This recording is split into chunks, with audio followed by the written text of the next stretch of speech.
going to be a bumpy night. What's going on, guys? This is the Laugh Bunker podcast. Thank you guys all for joining us. My name is Josh. Paul, great to see you. Back alive in one piece. Yeah, it's been a couple of weeks. Yeah, thank you.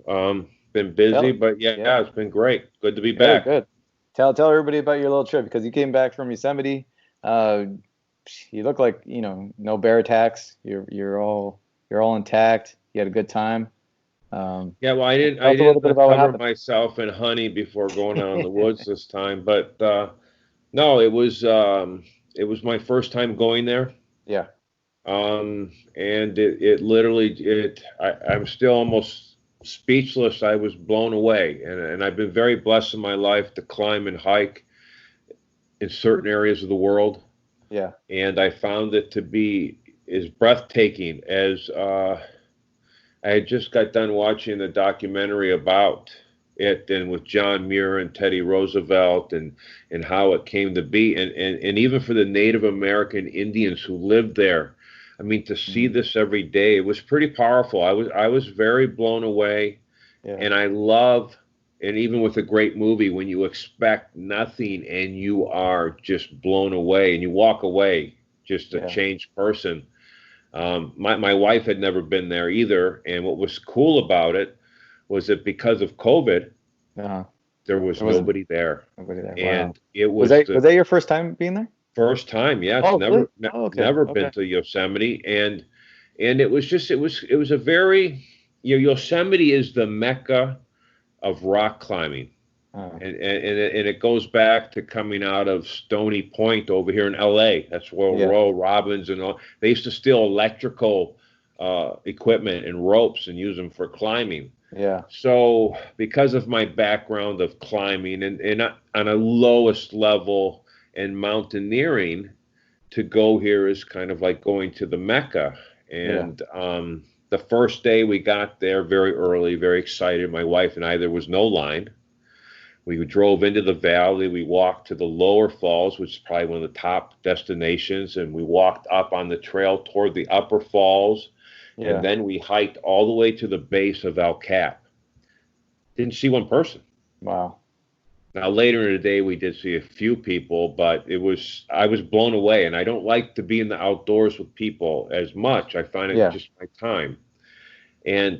But to go to El Cap and look up it, and and having watched, all these documentaries like Valley Uprising, and then just the Oscar winner Free Solo 2 years ago. This guy climbed without a rope. Yeah. And just to look up it, it was pretty cool. I mean, because it would be like in Jerusalem going to the Wailing Wall, not on that level of spirituality, but it is it. To be on stage in, Times Square. It's definitely something. Yeah, I haven't been there since a kid, but it's great. It was the next day I hiked up to the upper falls, to Eagle Peak, and then to the top of El Cap. And I didn't see a person until I started coming down, which people say there's thousands of people a day on this path going to the falls. Yeah. So I felt very blessed, and it was a very spiritual, and it was eerie. There were some moments where, man, I was like way by myself on top of this ridge to El Cap. And what's weird is that you get up there and it's this lush forest, and the trees are big as hell, and lots of things can hide behind them, and that's the problem. But no, it was cool. And as a kid, you need to go back, because I think the older you, after being in this quarantine shit since March, it's the first. I mean, I hike in the range over here many times a week, and I like it. But anyway, to hear about it. How long of a drive is it from LA to there? How long is the drive? Well, it depends who is driving, my wife or I. We have different venues, but or mindsets, I should say, when we're driving. But you know what? There's no stink. It's forever, because you go up, you get off the 5 around Fresno, and either go 99 Bakersfield, the Merced, or we said, oh, well, let's go the small road right outside of the park. Gorgeous, but Most things are closed. Yeah. And in fact, I got a little, I'm very OCD and I'm a very detail. And our gas got low when we were at the park, and the place that had gas outside the gate didn't have gas. So Wow. it was kind of a weird thing. But anyway, it took us probably 6.5. But you know what? It's My not bad. life is driving. Yeah. So in other words, I have to be on time for my life. When I'm Yeah. on the road, man, I didn't care. We went, we had some good food, we hung out, had a couple cool little beers, little IPAs from different breweries over Mm-hmm. there, and the food was killer. The park was spectacular, Yeah. and I don't know if I would actually go back to the valley 2 or 3 more times. I think I would have everything nailed out there. Uh-huh. But the areas around the park, like Tioga Pass and certain areas, there was recommendations. And on a side note, what year were you there, you think, Oh, roughly? roughly 2000, no, I say 99, 98. Okay. Yeah. Maybe When around we there. pulled out the first day, the ranger lady came over and I was just talking with her. Yeah. And I said, man, there's no one here. And she said, it hasn't been this few of visitors since the 70s. Wow. That's something. And she Yeah. said, normally I guess they let in 1,800 cars. She Yeah. goes, I don't think there's even 200 cars in the whole park. Wow. So anyway, that it might never happen, but I felt very blessed that if I'm going to go someplace as special as that it Yeah. worked out for me to have the time to just ingest, and even to go to Camp 4. For me, I mean, that's like it. Yeah. And they had some plaques and some memorials where people had passed away, Oh yeah. and it was very interesting, and I felt very blessed. And it's hard to drive, and then coming back to work yesterday, I Oh, was beat. did you go back to work yesterday? Yeah, I Oh got wow. home. I hiked 33 miles in 2 days, and then Good. got home about 3 in the morning. We went and dropped Uh, off the rental car, and then went to bed. I went to work yesterday. I mean, I yeah. got up and worked. That's why I thought I can't do the show yesterday. I was pretty Yeah. tired. No, you're beat. And Yeah. plus, I Of had to course. process it. It was a lot of different stuff, but highly recommended. This Yeah. is the highlight for me in a long time. I mean, I saw some moments in different parts of the world, but to go here was phenomenal. Yeah. And I It's highly a special recommend it. place.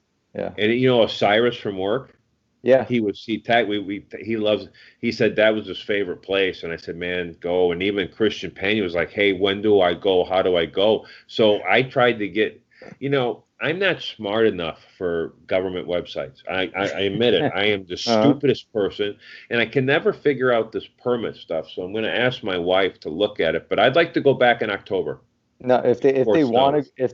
to go, could they go at this point? Is it you're talking I about can't the figure out this website. Sometimes it okay. looks like you can get a date, but I don't know. I Yeah. mean, it's weird because of COVID.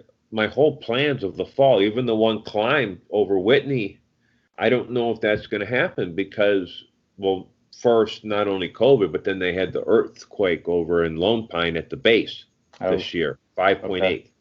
Oh. That would have been quite a trip to be out on the mountain and be rocked with that. But so Now, everything's. did you stay the night? Like, well, how many days were you there? We stayed in El Porto, Okay. which is Highway 140, and it is literally, I mean, it's a mile to the Okay. gate. And it was a nice place. They said hardly anybody was there, but what was cool about it, the porch on the back sat on the Merced River. So Wow. to sit out there, there's no restaurants. You can't eat any. So we got pizza, and then that's why, I mean, I hike with pizza Yeah. It's because good. It's that's good. I it. mean, it's good. I mean, it's fattening if you're going to be sitting down and just eating it, but if you're Hey, going to be out hiking, and it's good fuel right there. That's a it is, when we climbed and hiked at the beginning, we bought the little stoves and the little freeze-dried food, which gives you the worst gas in the world. And you don't want to be in the stinking tent because it could explode if there's any sparks. Yeah, yeah. That's Horrible. what I was wondering if you guys went camping. You guys No, did like a well, whole tent. this was recon Okay. for me. And I think the truth is that if you know it works out that I get this, if I get this next stimulus Yeah. that they're talking about, mine, I'm going and buying tent, and I'm going to go back. I used to have everything. Yeah. I used to have tons of stuff, but I don't do this. But my wife and I, we liked it. And well, here's the deal: you can camp on the road outside the park, and you can walk in the park with a backpack, and you don't have to pay a fee. So there's all these, and it was just Uh-huh. now. You know what's really interesting is that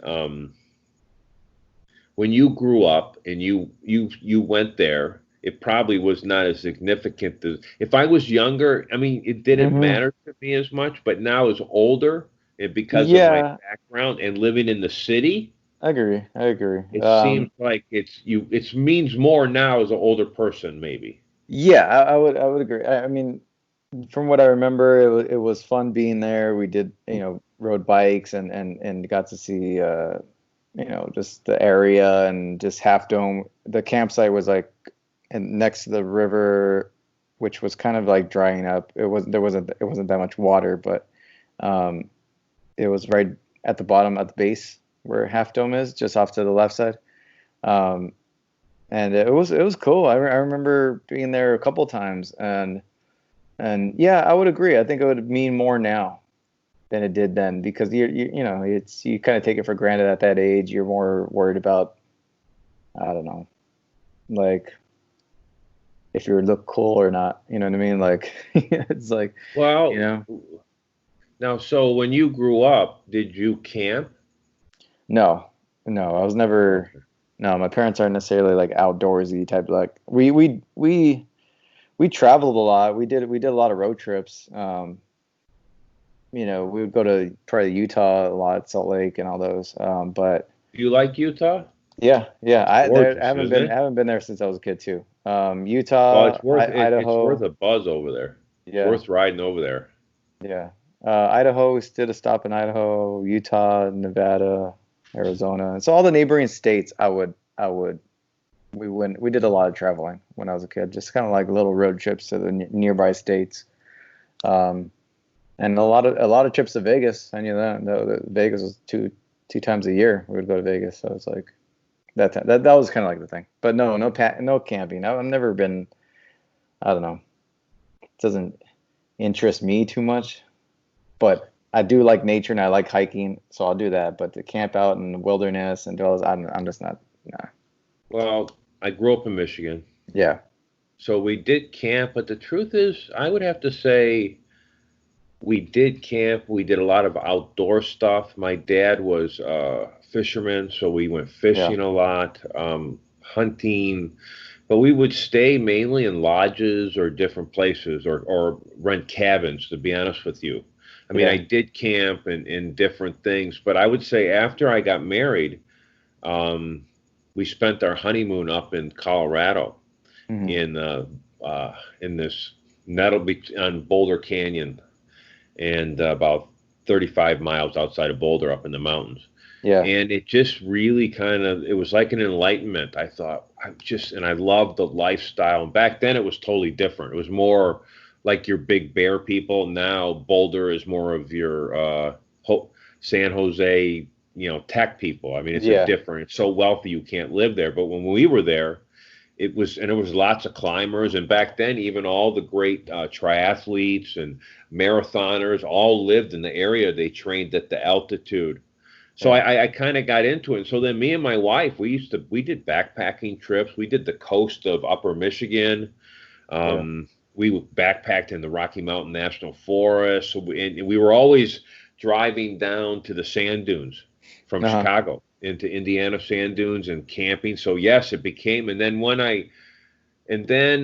I really got into the climbing and whatever, then it was, I mean, I had thousands of dollars of gear. I mean, my rack for climbing, I mean, I could buy a house. I mean, I really spent Yeah. a lot of money, but we And did what'd you it do with it every all? day, huh?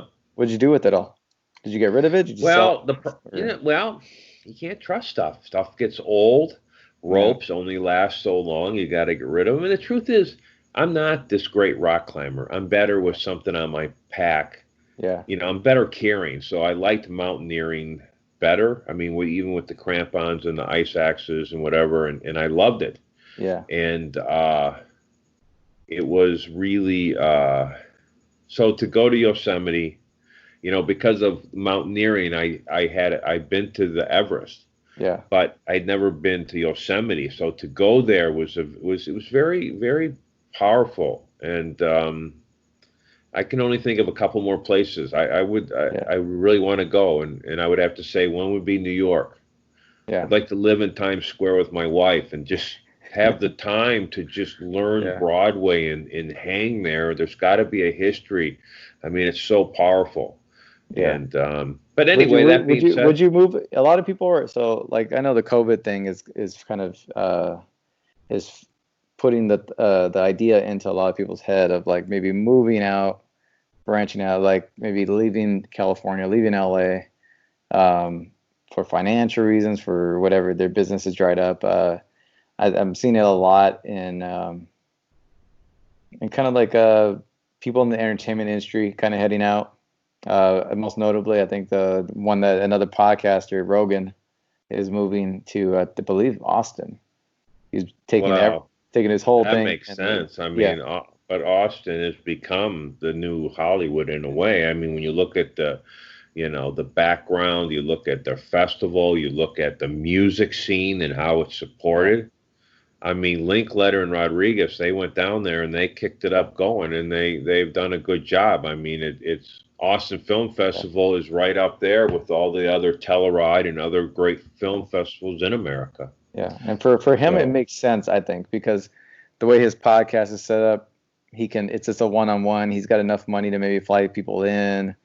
he doesn't Uh, have to spend one penny to no, have any no. of his guests. And the truth is, it's interesting because in some ways, I was driving home this morning. Okay, so it was Yeah. about 4:30 this morning, and it's either all crap music or it's all hits, and you can't figure out which one to pick on the radio. So I listen Yeah. to this Catholic radio station, and there's this guy, and sometimes he's funny. And I thought, is there going to be comedy clubs? That's the Now, thing I am too. sure that the Ice House and the Comedy Store, that all these rich Yeah. music, they're being supported by the clientele that came up through them. Yeah. But you talked about Andrew Schultz. I love his work as a comedian. Yeah. And you're right. Now is the time that you have a chance to be seen by more people than ever. And if you're going to build a career in comedy or writing or whatever, now is the time. The people that are sitting on their ass during this time are the ones that are going to be left behind. Yeah. And I love that Hollywood has become very irrelevant. And maybe Yeah. it'll come to the point where we just care about the story, Yeah. because that's really all that matters. Yeah. And now we're talking about, so Yosemite was great, and I haven't been watching a lot Okay. myself because Yeah. I've been Well, you've busy been and busy. I You've been busy. trained hard.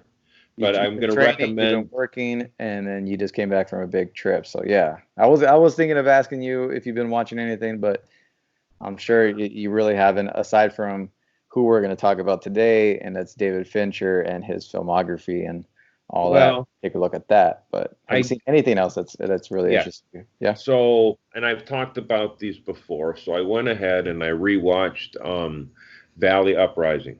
Okay. It's a documentary from about 2014 or 15, and it talks about the history of climbing in Yosemite. Hmm.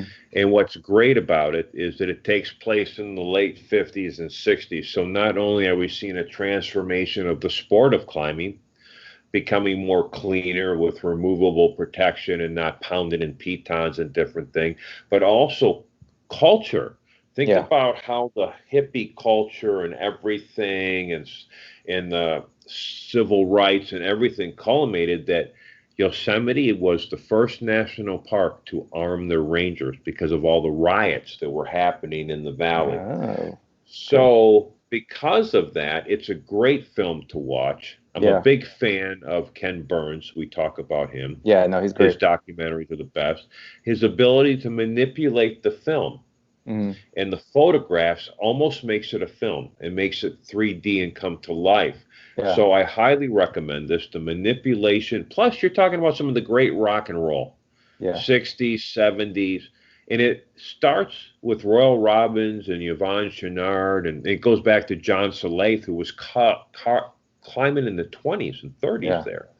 So anyway, it's a great film, but it ends with Alex Hinault. He was the Okay. first one, and in the film, he solos Half Dome. They did a documentary a couple of years ago. He's the first person to solo El Cap, 3,200 feet, no rope. Now, Wow. I stood at the base of this and looked up it. It's Yeah.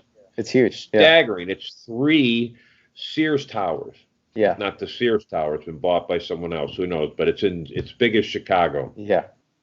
And then the final one is Dawn Wall, which is a part of it. What's interesting, Valley Uprising ends with Alex. Hmm. Free Solo is Alex. And then Tommy Caldwell, who did the Dawn Wall, a part that had never been done Yeah. without Pete Towns, did it. They lived on the wall forever.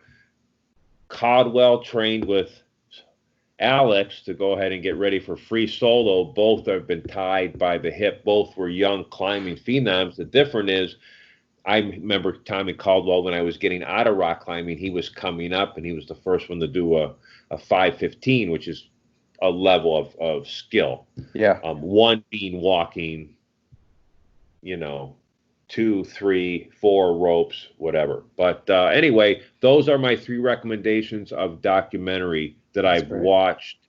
The only other thing I've watched in the last week or so is what we're going to talk about because you prompt a conversation. Yeah. You're excited. My wife and I love this director Yeah. that we're going to talk about. So tell me what's your view of the week and what are we talking about? Well, before we get to David Fincher, we're going to talk about David Fincher right now. The thing I've seen recently, you know what? Yeah, I finally got around to watching The Last Dance. Finally, Okay. yeah, I'm at the last episode. It's been great. It's a great documentary series.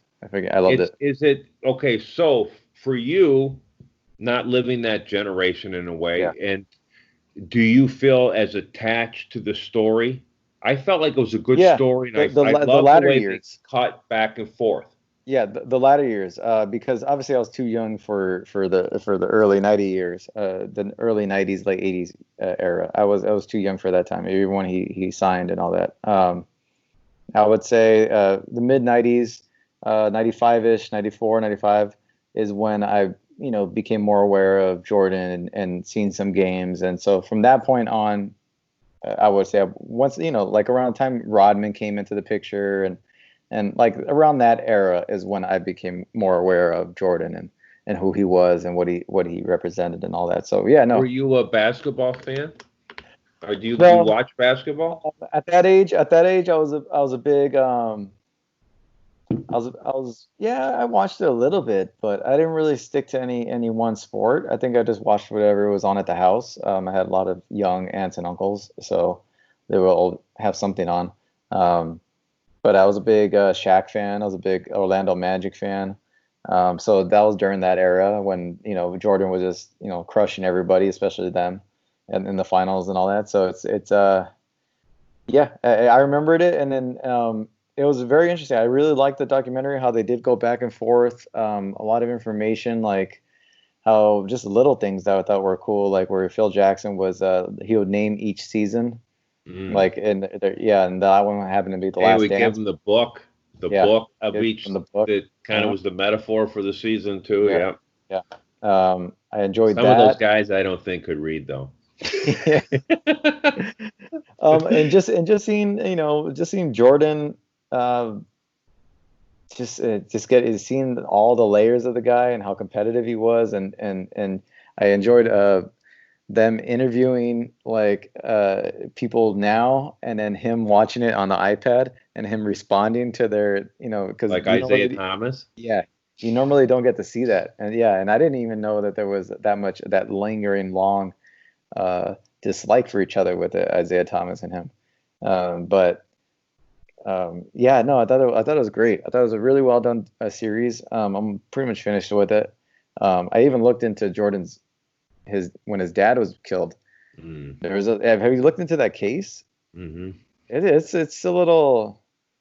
Well, they okay. Yeah, I looked at like the I think the right. documentary. I think the right people are in jail. That one's a little, but if you look at the people that are connected to those guys, it's a little, yeah. It's you have one. Where those rumors came from for years. I mean, Yeah. we have okay. I lived in Chicago. I was there when he was a rookie. I'm from Detroit. The bad boys came in. I mean, it was basketball like. I mean, it was, and I always talk about my church had the basketball court in Chicago on the north side, and one of the pastors, this African American guy named Ron.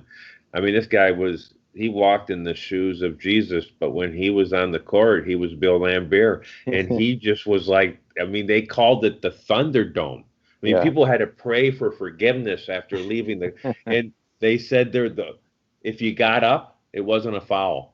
Yeah. You know what I mean? Yeah. So it was such a different era. But on that note, one of the major producers in this film is Jordan's production company. Oh yeah. So when they touched a little bit on his dad's death, and I understood why they kind of just went over it, because they manipulated away from it. Yeah, because it wasn't even so much about the gambling, because I know the media really sucked to the gambling part, and they threw that in there, and they made the media kind of like, look bad in terms of like how they focused on his gambling habits, and that what maybe led to his death. And then that was it. That was pretty much the whole end of the story. Well, they had the naysayer up there, defending everything. But I'm not saying it was, but But if you look into the case was there was a local like big time drug dealer who was connected, who on in the phone in the dad's car, the car phone in there, the first phone number that was dialed from there around the time, maybe after a few hours where he was thought of being killed, was made to that drug dealer.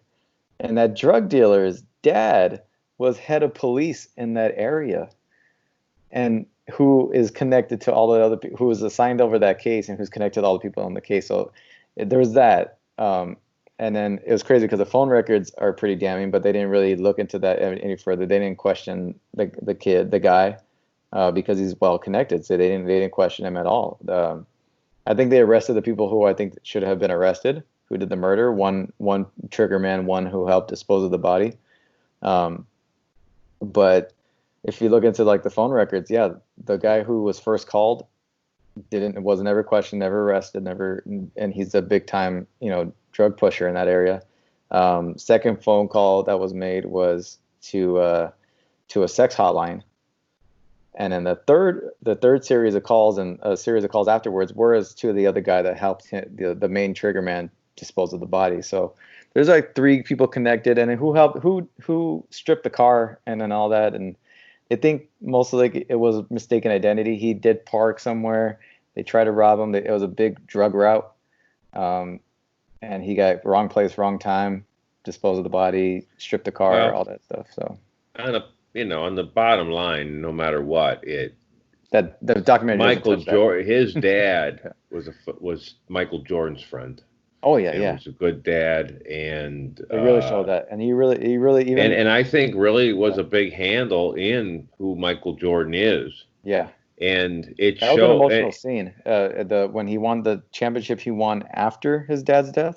Oh yeah, I remember I watched it. I mean, I remember we saw it on TV and crying in the locker room on the floor holding the basketball. It wasn't because he was happy he won a title. It was because he was probably sad because his dad wasn't there and he won the title. And it's like I think it was a culmination combination of of everything. just getting over all the stress. Oh yeah, yeah. I mean, if you look who he had to fight through, I mean, Oh we're yeah, not talking about, I mean, not just the Pistons. I mean, you had the yeah. Celtics, you had the Magic. I mean, the level of quality. And it was funny because when LeBron James said that he was the king, Michael Jordan did the Instagram, showed all his rings, says the king doesn't lose in the big dance and in the big game. But that being said, yes, That was a great series. It's on Netflix right now, so if anybody wants to watch that, that's good. truth is this during this time, those docs of The Last Dance, the Sammy Sosa McGuire doc, the I watched Bruce the one. Lee doc. I watched the one last night. That's on HBO doc. I have been meaning to watch it, but I finally got around to seeing it, and I found it. Andre the Giant is an HBO produced one. Have you seen it? Yes. No. I'm sorry. I was thinking about something else. No, I haven't seen it, but yes, I am familiar with Andre the Giant. That's from my era. Yeah. And That's is a it very good. worthwhile? Yeah. It's a very good documentary. It goes from the start of his career, from a child. He had gigantism.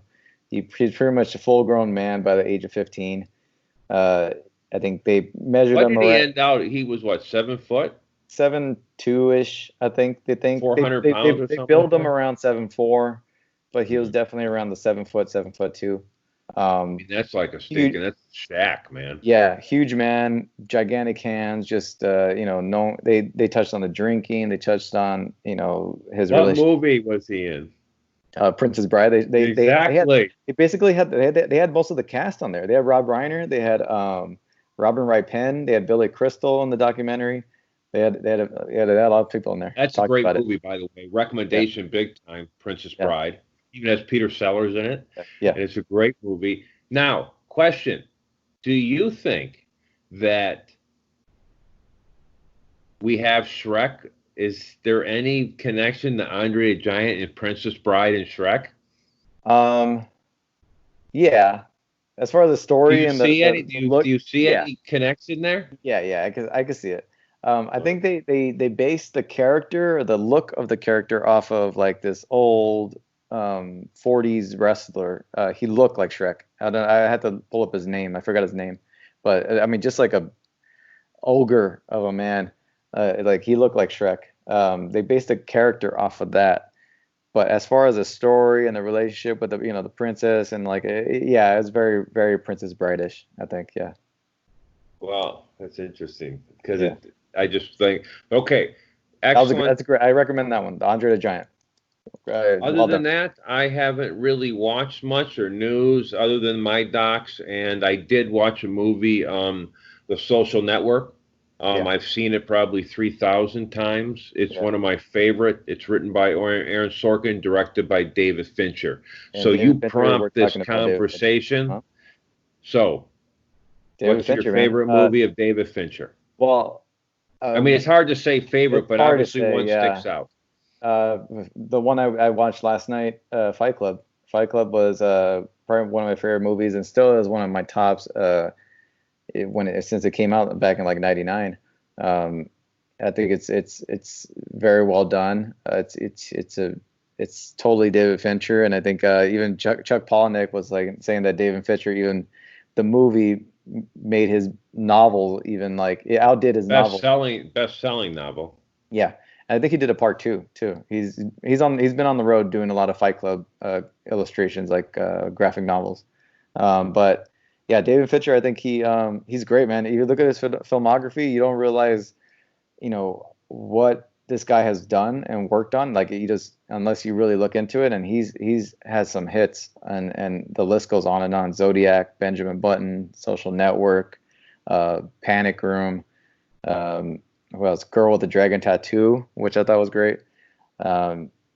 Yeah, just a list of Aliens 3. I heard on Aliens 3 he had a lot of issues with the film studio, and they were doing rewrites on him, and he was like I think the only directors to ever direct a Alien movie that never did the commentary for it, DVD commentary or any of that stuff, because he was just his vision and their vision did not align, and Well, his vision sticks in his films. Yeah. All his films have the same look.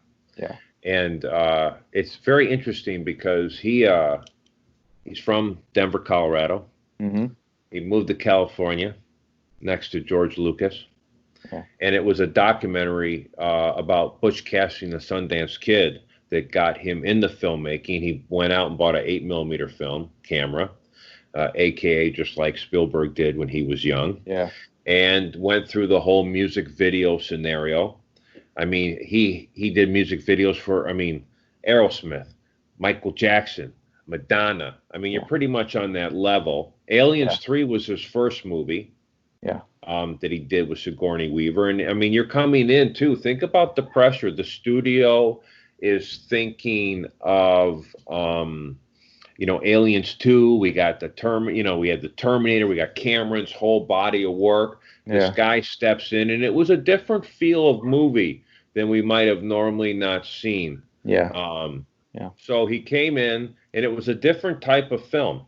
It was a little different than what, it wasn't like Arnold or Sigourney Weaver shooting everybody. It was a little bit more subliminal, darker. Mm-hmm. But really, his first job also was with Lucas. And he worked through Lucas. He was an assistant cameraman. He worked on Return of the Jedi, Close Encounters. Hitchcock is his mentor, Scorsese, great storytellers. And so because of his ability of shooting behind the camera, he tells the story. And when you see his films, there's no doubt that it's his films. And I have to say is that I had not thought of him when we talked about movies earlier on. Yeah. But his movies, and one of them, there's some of our favorites. Your favorites, some of mine. The Game is my favorite of his with Michael Douglas and Sean Penn. Yeah. But I have a question for you. Yeah. When you watch a movie, do you care more that the hero conquers a physical foe or an eternal foe? I mean, if it's both, obviously, but I like the change in character myself over just beating something. What do you like? No, I like, I definitely would like a little bit of both, but probably conquering something. Yeah, I do like that. It sticks with you a little bit more, I think. Yeah, I like that. Yeah. The Game, like I said, was my favorite. The Social Network, I love. I keep watching I love that movie. That's a great movie to rewatch. I love the introduction. I love Seven with Brad Pitt and Morgan Freeman and Kevin Spacey. Ebert said that's the most. Little fact on that one: the head in the box scene was not going to be in that. The studio did not want that scene in the movie, and Brad Pitt and David Fincher fought to keep it in. So it's funny because Ebert said that is the most evil movie of all time. Yeah. He said it doesn't let up. Every scene is just horrible. And it's interesting because it's all based on the 7 deadly sins, which has been done before. But I thought that was a great film, and really Brad Pitt being in a few of his films. Yeah. Okay, so Fight Club. Mm-hmm. I saw it at the theater when it came out. I loved, obviously the opening, the scene on the plane. How's that working out for you comment. That went on for years in the trades as we were. Yeah. Question for you. Did you figure out that it was the same person? And if you did, we're going to spoil it because if you ain't seen it from now. If you haven't seen Fight Club, then you need to get a life or something. But tell me, did you figure out it was the same person eventually or no? Yeah, because you notice the little blips of Brad Pitt, like in some scenes, it'll be in the corner. You'll see like a little blip. So yeah, I kind of like after a while you figure it out a little bit. I figured it out when he's on the phone and downstairs, and Brad Pitt's upstairs. Then I just realized that's his head. It's the metaphor. It's up. Yeah. He's talking to himself up, and so. But it's got Meatloaf, the famous who has the breasts, the famous rock and roll guy, from my era, and I thought it was. Have you read the book? The book itself, no, I never read the book. Did you? I'm always, if I like to read the book before the movie because a lot of times it wrecks Yeah.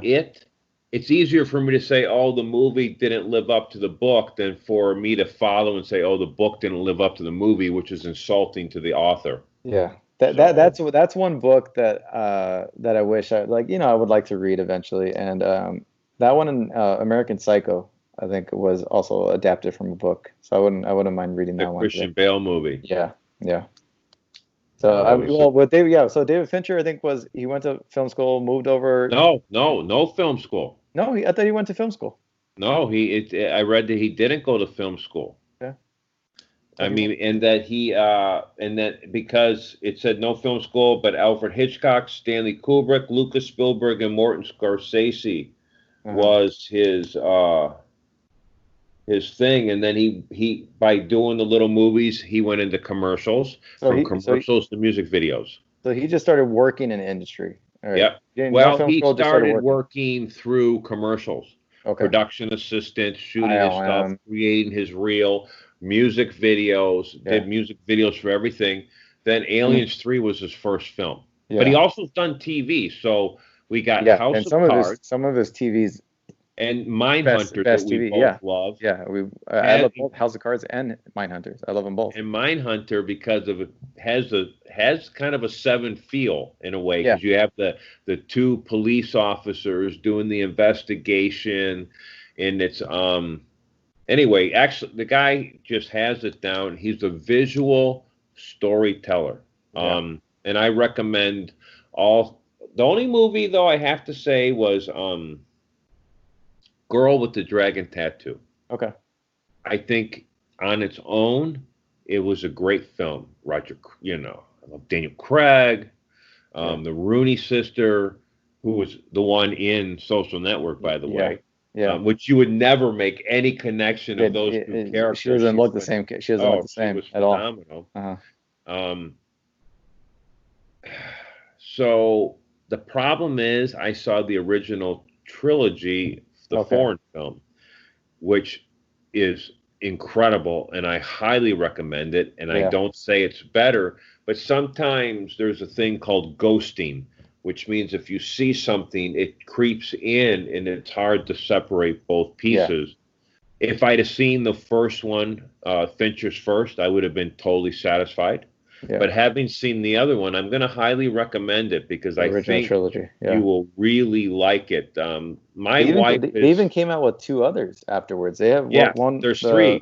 It's three, right? And they have one out right now, which I think is maybe a sequel to David Fincher's, and that's the one with the girl who's on. Is it The Queen? Or the Queen?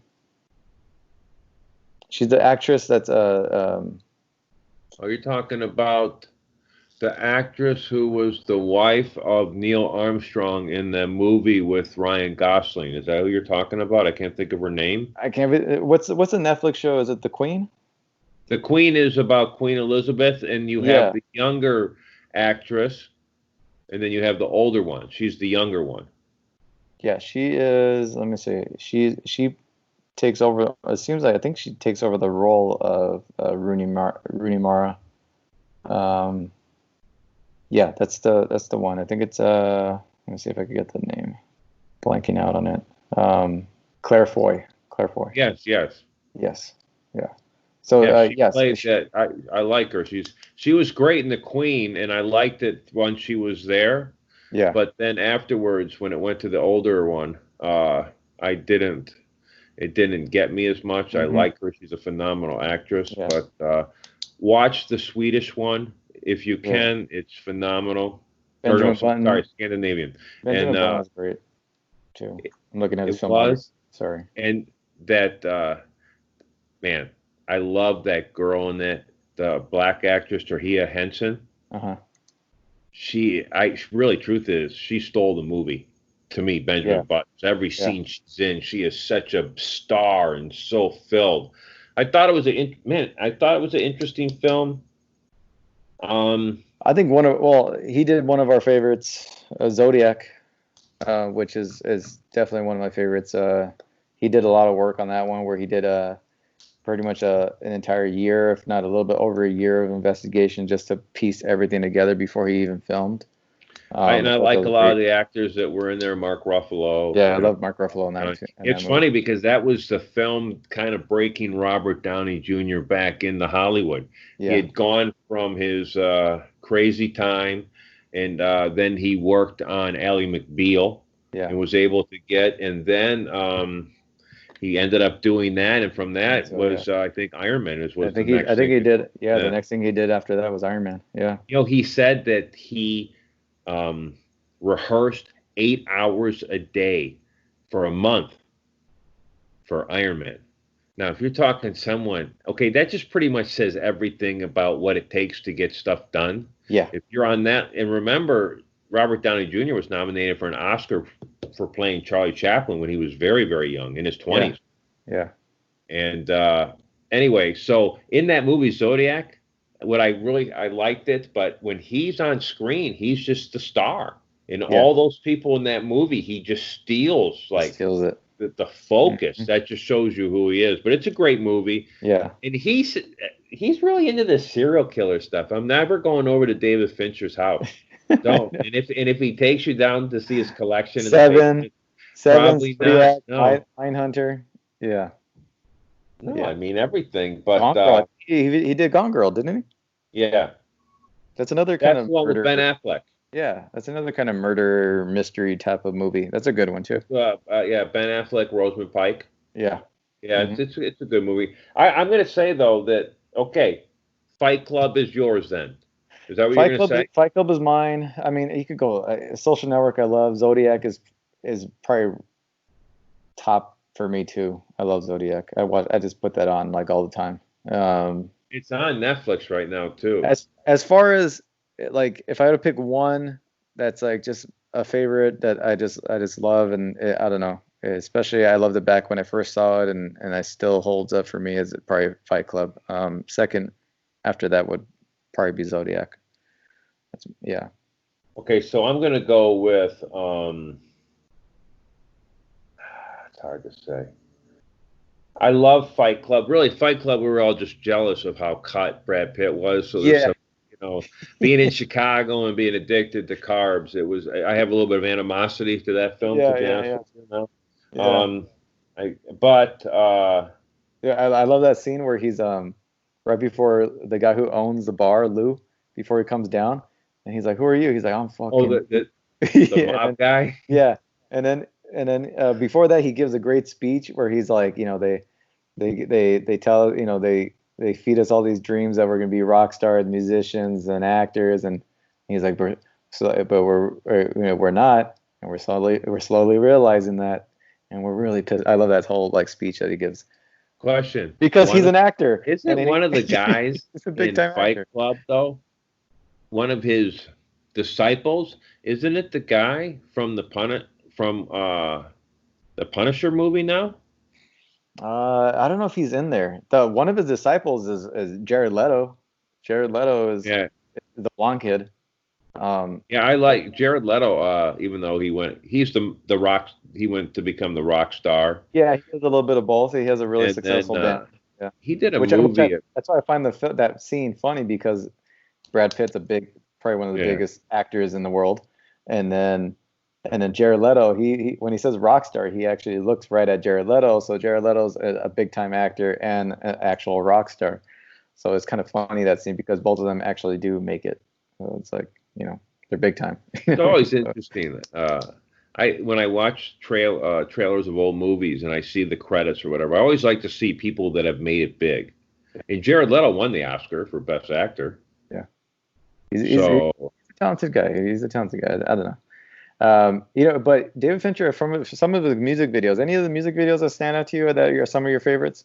For me, he's got A Perfect Circle, Judith, which I love that music video. He did one for the Wallflowers, is 6th Avenue Heartache. I like that one. Wallflowers. Is that that's Bob Dylan's son, right? Son. Yeah. He did a Nine Inch Nails music video only, which I like that song. I honestly couldn't tell you if I remember one of his music videos. I'm sure I saw him. I lived in the era, but I'm I like I'm don't looking have at his like. filmography right here, so I'm like, I'm just real. I didn't know he directed any of these, but he did do some of my favorite ones. He did for sure. Well, he is definitely an incredible visual storyteller over everything. Yeah. And I, I would have to say, it's funny. We talked about a lot of different directors over the last couple months, and I'd have to say, we talked about Tarantino. I like some of his stuff, but I have to say I probably would have like more of Fincher stuff than Yeah. Tarantino stuff. There's a thread that I get attached to. I Yeah. love and he uses a lot of not talking. When you walk into, like, even in Seven, you walk into those rooms, these cops aren't talking. Yeah. There's no conversation. You're seeing everything and you're having Yeah. to process it quickly. He And uses I he uses respect music that. really well too. I know he does music videos, but his ability to use music and Well, to set the for tone of the Social film. Network was Trent Reznor and Yeah. Atticus Finch. Didn't they both do The the soundtrack music to for it. that? So Yeah. yeah, and And it's that great. that opening where Mark Zuckerberg's character is, takes off on the bike and then he goes and makes that website where it's Face Mash website. But that where it's like that monotone, like Hmm. ominous kind of music that kicks off the movie, really, like after the bar scene. And we get a full. What I loved about the opening of that too is Fincher tells us the story. So I feel like I know Harvard by seeing this. So in other Yep. words, he's on the campus. We see different things. Even when we see Andrew Garfield come in, it's 2 in the morning. He has the RFID passcode. He opens the fridge. It's Heineken's. He's Yeah. drinking, not Budweiser, not I. You know what I mean? Yeah. He The opens up the Phoenix computer. Club. Yeah, the Phoenix Well, when Club he scene, opened, the party yeah, at scene. the Yeah. same time, and when Yeah. he opens the computers in the first shot, we see the blog. The second computer is all code, so Yeah. we're told all everything. This guy can do this stuff, and I like I said, you talked about David Fincher, and I went and watched it again. I could watch that movie every Yeah. day. I love the way it cuts back and forth, and I love. We don't talk about him in here, but Armie Hammer playing two people, two Yeah. brothers, and they're both distinct enough. And I thought he did a phenomenal Yeah. job in doing that. And even the lawyers, the way that the law was, Yeah. The lawyers all are the great in the movie. depositions and were Uh-huh. taken care of, and Yeah. the Yeah. it Yeah. was just it's a Rashida phenomenal. Jones being like on the council, she's one of the people there. What did you think about just Timberlake? I thought it was great. I mean, yeah, normally I probably wouldn't like go out of my way to see a role of his. Not that I'm hating on the guy. He's just Timberlake. He's acting. He does a decent job. But his fit the movie and it accomplished what it needed. And he played played what's his name? What's the character's name? I can't think of it because you took it from Napster guy. yeah, the Napster dude. We'll Yeah, just call him the Napster the dude. Napster dude. Yeah, I don't know. He did a good job. I think he did what he needed to do. I liked it, especially I that scene where they're in the club and he's telling him the Victoria's Secret story. About the billion. Yeah, and David Fincher purposely, I think, put the music louder than the voices, Yeah. so it gave you that feel that you're actually in the club because that's usually what happens when you're in a club like that because you can't hear anybody talk. So he purposely did that for his film. So I thought that was cool. The dude, he's hands on. Yeah. And remember, you said before we did the show, we talked about people talking about David Fincher, how OCD is about OCD is and how many everything. takes. Yeah, he's Yeah. notorious for his takes and his But very you were talking perfectionist. about The Last Dance with Michael Jordan. Yeah, Is there any same. difference? No, No. perfectionist. Yeah, Exactly. There's something in that says everything. yeah, Or Robert Downey Jr., who had already been nominated for an Oscar, spending 40 hours a week for 4 weeks to prep for one audition for Iron Man. yeah. All right, man. Yeah, So I mean, it does state that. Yeah. And that goes to your MMA. And talk about the fight scene. We must wrap up here with Tyson's going to fight Roy Jones Jr. in a 8 Yeah. round exhibition. And Have you looked into the rule set? I mean, I haven't looked into it. I'm hearing it's not kind of really what it's going to be built up to be. I got to look into it further, but I'm looking forward to it. It's just entertainment, It's just obviously. entertainment. One of the I can't remember who it was. Someone said, "Oh, I believe that Mike's obviously been smoking too much of his product to make this decision." Yeah. And He looks good though. I mean, I haven't seen much of Roy Jones, but like Roy recently. Jones, it's interesting because back then, so that was my era of boxing and watching it. It was very popular. The only MMA had was a little bit of kickboxing, but really nothing. Yeah. And Roy Jones Jr., remember he got robbed in the Olympics. He should have got the gold, and he was just really he was the face. He was moving up, but then he got he moved out of his weight class. He got crushed. He did a little acting himself. Really? Yeah. I didn't see anything about it. I watched The Matrix Reloaded, second one. Really? He's in it. Yeah. Yeah. I never realized that. I never realized I'm going to write that down. What is it? Matrix what? Matrix Reloaded. It's the second one. Oh, yeah. Yeah. Okay. I'm going to look it up. He's in it. You know what? And was I he give him still credit. A boxer when he was doing that? This was he must probably have been closer to his fame then, at least. This is early 2000, probably 2004 or something like that, 2003. But he, you know what? For the roles the role and for the amount of scenes he had, and he had lines in it too. Very natural actor. You wouldn't even expect, because most athletes are just not good actors, and it's hard for them to deliver lines and stuff.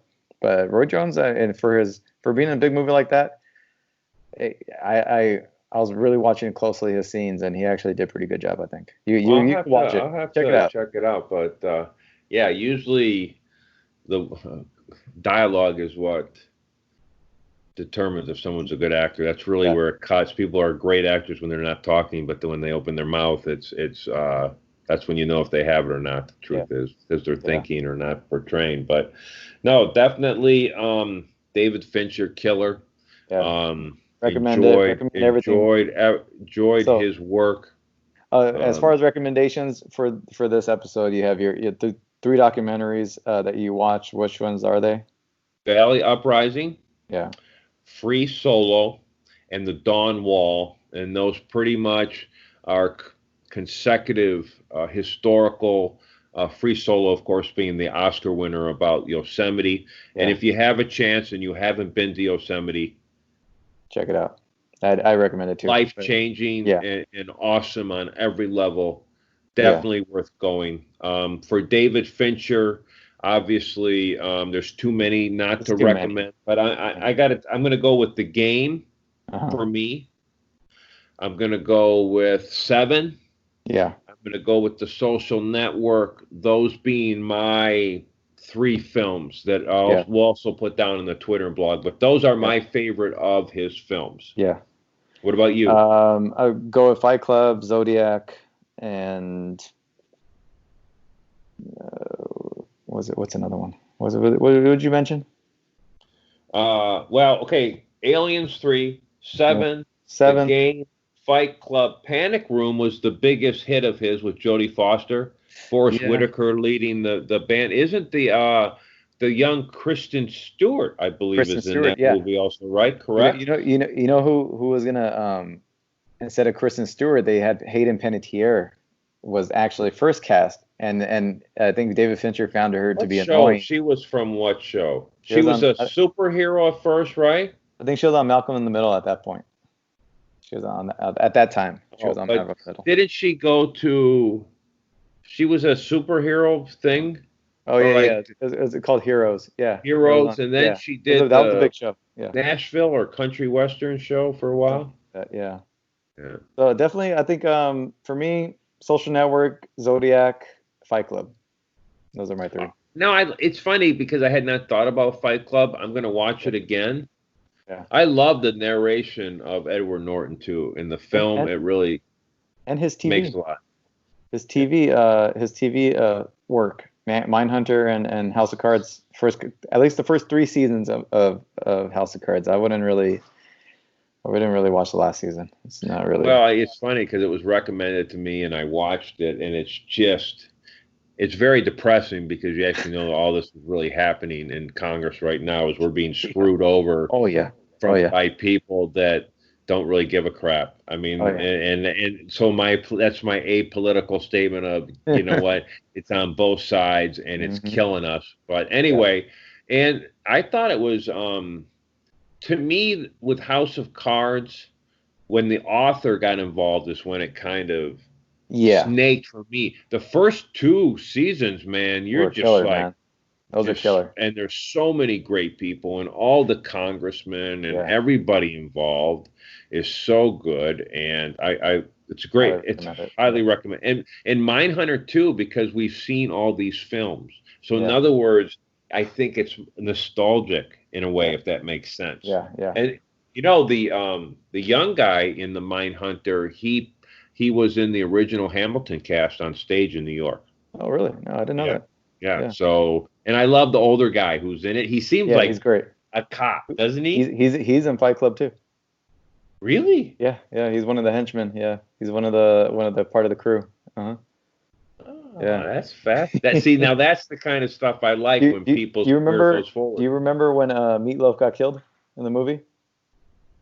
Okay, watch the movie, and then he's the guy that's like Edward Norton's, like, you know, he's himself, and he's like, oh, you know, Bob got killed, and he's like all distraught. You mean, is he in the room when he's tied to the chair at the end? He's right? Like, I think he is. He's one of the main henchmen in that movie, and that one of his big scenes is when Meatloaf gets killed.